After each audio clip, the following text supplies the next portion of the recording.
Thank you. Good evening. Okay, I think Ben has said most of what needs to be said, but just first I thought I'll go over the format of tonight's debate and also the rules that structure it. So my job here is twofold. My first is to ensure a consistent quality of debate. My second is to ensure the format of the safe space policy is upheld. So, the format, for those of you who are not aware. Both speakers will be given 5 minutes of protected speech to begin with. They'll be followed by 10 minutes where they will discuss with each other, which I'll try and shuffle backwards a little bit. This will be followed by 20 minutes of questions from the floor. Questions will be chosen at random. Both speakers will have a chance to respond to these questions. They'll be followed by another 10 minutes of debate, and then closing 5 minutes of protected speech each. It was agreed beforehand that you would lead the first one?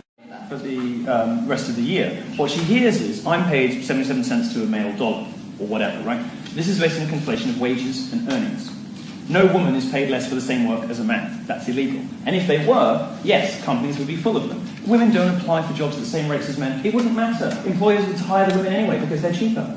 It doesn't make any difference. And frankly, it doesn't stand up to scrutiny either. Because if you start looking at studies that are coming out now, Cornell, 2015, women going into STEM subjects have a 2-to-1 advantage over men going for the same jobs. Fewer women do apply, but they all get the jobs. You've got to have had the degree, you've got to have done STEM, you've got to have the A-levels, the GCSE, and then the degree. Yes, and when women choose to do that, they have a 2-to-1 advantage over men in the workplace, and they get paid less than they finish. When they choose to do it, yes. But you have to decide, in England, you have to try at 15 if you're going to do sciences or not. And at 15, women and girls aren't encouraged to do so. So yes, they're more likely to, but the amount of them doing it is vanishing, well, not vanishingly rare, quite rare. Again, you have to explain, if you believe that the number of women in STEM subjects is too low because women are not being encouraged to do science subjects, there aren't enough women in physics and maths and philosophy, you have to explain why women dominate biology, why women dominate medicine. Because of the girly sciences.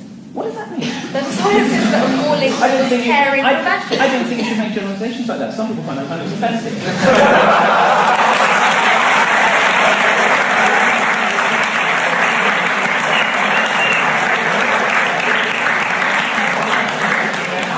Would you care to define what you mean by girly sciences?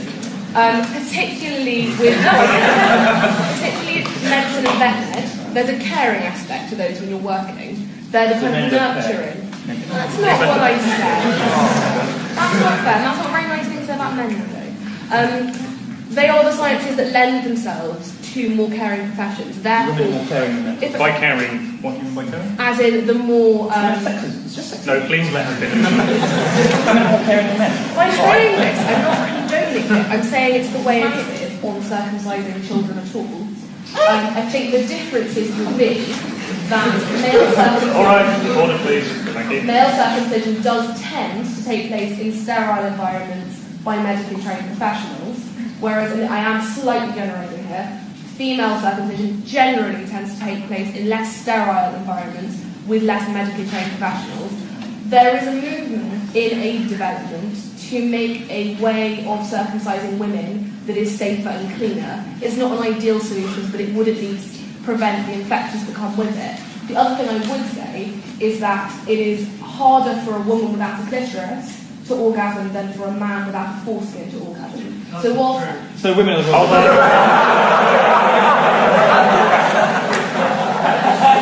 No more heckling. If that wasn't true, then a lot of men wouldn't be able to orgasm.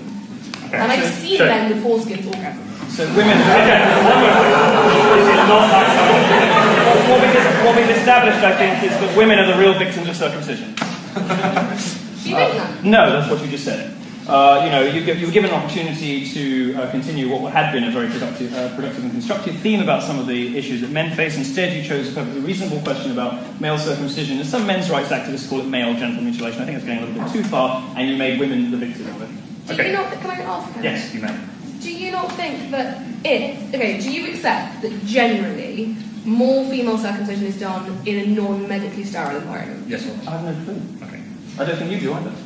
I think Actually, you have evidence of this? You're convinced of this?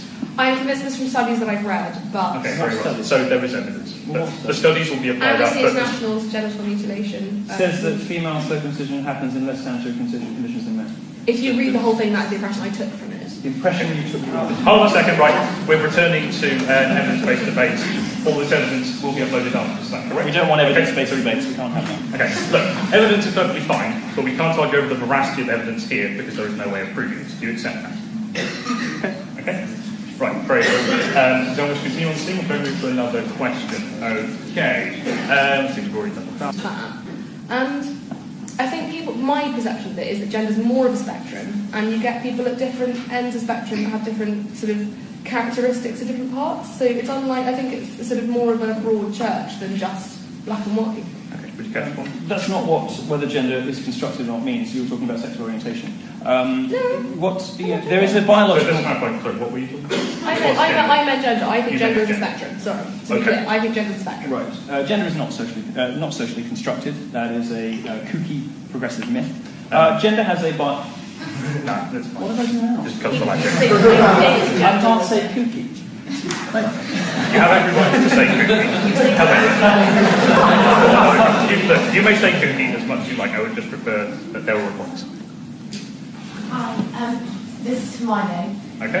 You keep attacking Rebecca's work quite personally, and you said that she likes to objectify men, but she doesn't like women being objectified. Mm-hmm. She actually wrote an article how she didn't like Brooklyn Beckham being called something like young, sexy, and lethal, and how she thought that it was wrong that he was called that by an article. So that clearly shows that she doesn't like. Well, I never said she was consistent, but she did write an article in the wake of the Charlotte Proudman issue, and there was a lawyer who decided she didn't want to be a lawyer anymore, she wanted to be a Guardian columnist, so she made a name for herself by complaining that a man had said she looked nice. Well, I'm sorry, love. So she went to town, publicly shamed him. I suspect this is verging the rounds about hominem attacks. I am really interested to hear where you're going there, because I don't think I read it. In your piece, you said that if it was a man, you'd probably have laughed. You want me to quote it? I'm genuinely, yes, I would, because I'm not saying you're wrong, I just don't remember writing it. I'll find it while you're recording. After this one last question, just to clarify. Yeah, it was, if I knew that a male member of staff was speculating about how I look naked, I would cause the sort of fuss that would make Charlotte Proudman look meek. If I heard a female colleague doing the same thing about Andrew in accounts, I'd probably laugh, and I might even join in. And I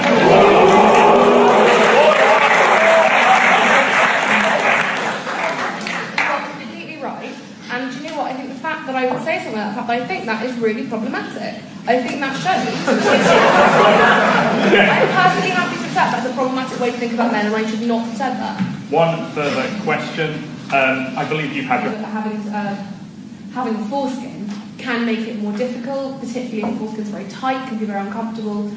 I've read a lot of different reports from men who found that not having a foreskin has made things better, but I have also read men who said, obviously it desensitizes it because there's no barrier for friction. So I don't think it is comprehensive and it's harder to orgasm without a foreskin. But I would say that for me personally, everybody should be keeping their foreskins, everyone should be keeping their clitorises. Let's not genitally mutilate children.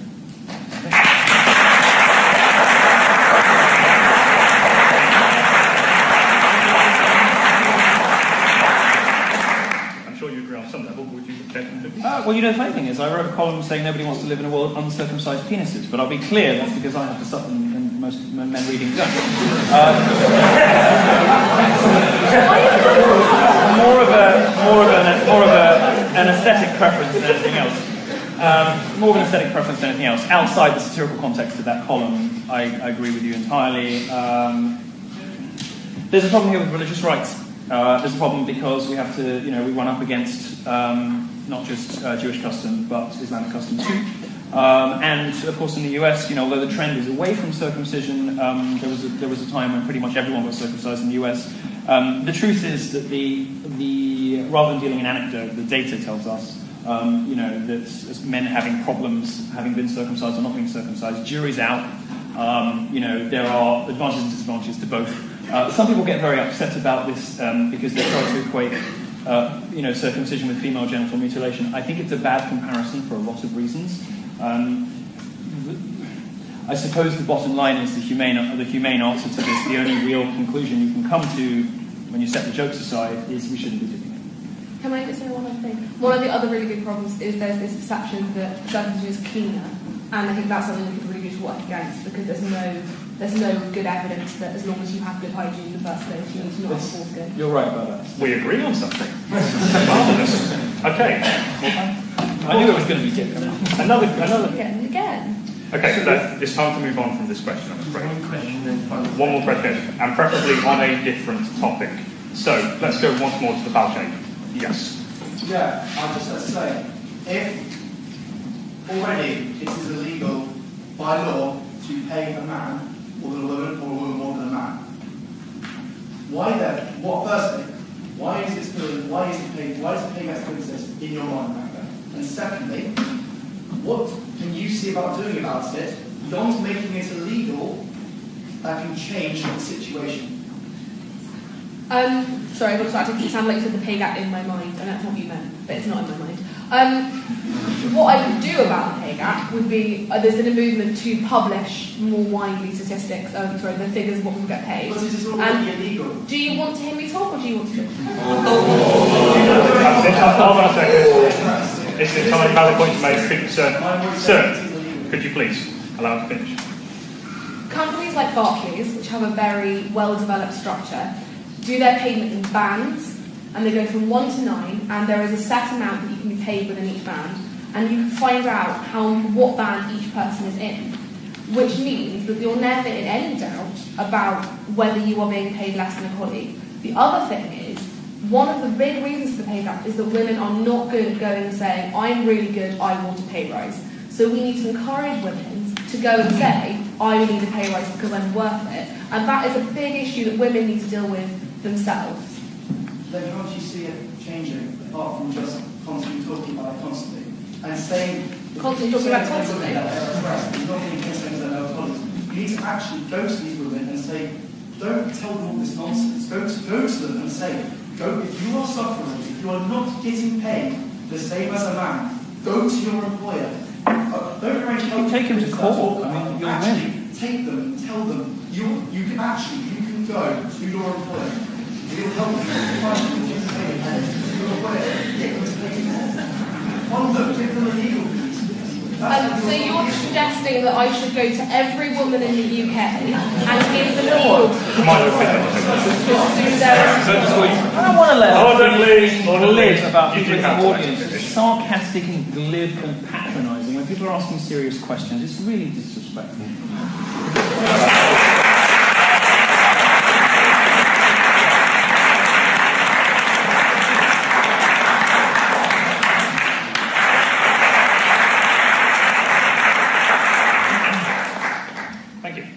Milo, you're 5 minutes in.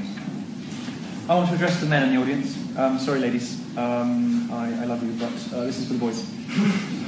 The question posed to us today was whether we've reached an age of gender equality. I don't think we have. We've overshot the age of gender equality by a long stretch, and men of your generation are going to be the primary victims of this error. In secondary school, you will have experienced a system that is tilted against boys. Your exams will have been primarily modular, not linear, a system that favours girls. Teachers will have tried to control and pathologise your boisterous behaviour, branding you young offenders for pranks or cyberbullies, for typical male teenage trash talk. Taunting, after all, is how men bond.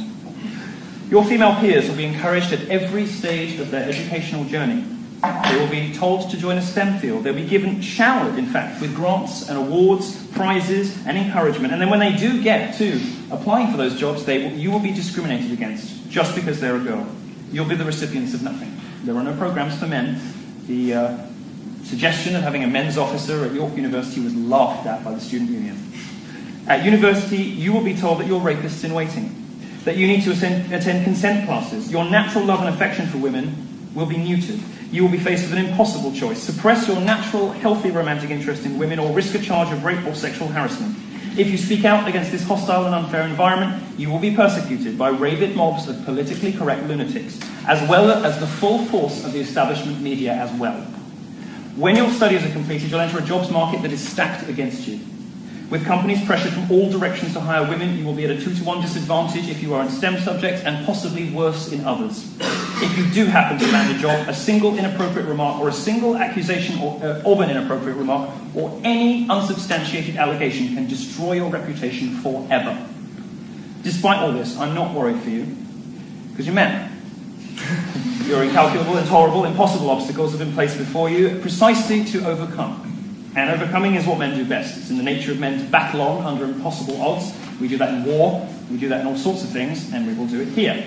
Throughout your education, you will have been fed a grim history of what men have done through the centuries. You'll be told that straight white men are worse than the Nazis. You'll have been told nothing good about your sex, your race, or your orientation. But I'm going to tell you something good, and it is, if the patriarchy exists, women should be grateful for it. It is what took us to space. It is what builds roads. It is what built the internet. It is what protects and provides for women. If it exists, thank God it does.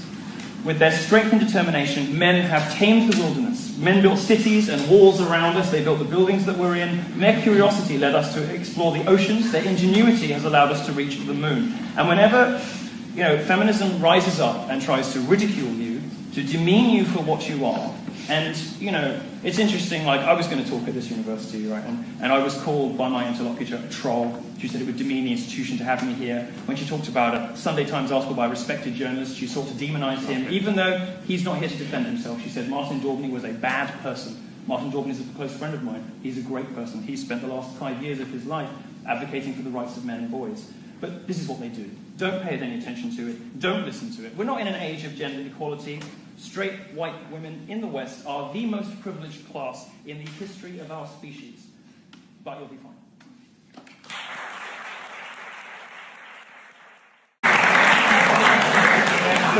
Would you care to define what you mean by girly sciences? Girly sciences, particularly medicine and vet ed, there's a caring aspect to those when you're working. They're the kind of nurturing. That's not what I said. That's not fair. That's not very nice things to say about men, though. They are the sciences that lend themselves to more caring professions. Therefore, more caring than by caring, what do you mean by caring? As in the more... It's just sexism. No, please let her finish. Women are more caring than men. By saying this, I'm not... Backwards a little bit. This will be followed by 20 minutes of questions from the floor. Questions will be chosen at random. Both speakers will have a chance to respond to these questions. They'll be followed by another 10 minutes of debate, and then closing 5 minutes of protected speech each. It was agreed beforehand that you would lead the first one? For the rest of the year. What she hears is, I'm paid 77 cents to a male dollar, or whatever, right? This is based on a conflation of wages and earnings. No woman is paid less for the same work as a man. That's illegal. And if they were, yes, companies would be full of them. Women don't apply for jobs at the same rates as men. It wouldn't matter. Employers would hire the women anyway because they're cheaper. It doesn't make any difference. And frankly, it doesn't stand up to scrutiny either. Because if you start looking at studies that are coming out now, Cornell, 2015, women going into STEM subjects have a 2-to-1 advantage over men going for the same jobs. Fewer women do apply, but they all get the jobs. You've got to have had the degree, you've got to have done STEM, you've got to have the A-levels, the GCSE, and then the degree. Yes, and when women choose to do that, they have a 2-to-1 advantage over men in the workplace, and they get paid less.